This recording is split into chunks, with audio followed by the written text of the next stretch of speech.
আসসালামু আলাইকুম দর্শক। কক্সবাজারের টেকনাফে হত্যা চেষ্টা মামলায় সাবেক সংসদ সদস্য আব্দুর রহমান বদিকে চট্টগ্রামের ৫ লাইশ এলাকা থেকে গ্রেপ্তার করেছে র্যাব।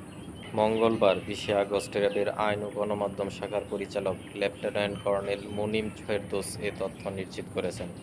র্যাব-৭ চট্টগ্রামের সহকারী পরিচালক শরীফুল আলম গণমাধ্যমকে বলেছেন, গোপন তথ্যের ভিত্তিতে খবর পেয়ে রাত ১০টার দিকে চট্টগ্রাম নগরের মেহেদীবাগ এলাকা থেকে আব্দুর রহমান বদিকে গ্রেপ্তার করা হয়।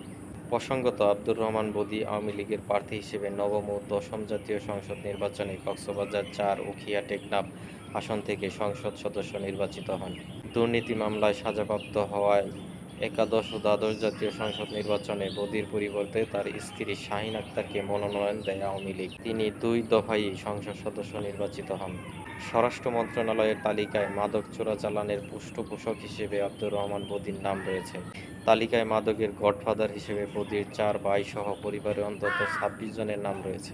অর্থাৎ চট্টগ্রামের সেই ইয়াবা সম্রাট বদিকে গ্রেপ্তার করেছে র্যাব। ধন্যবাদ দর্শক। আসসালামু আলাইকুম।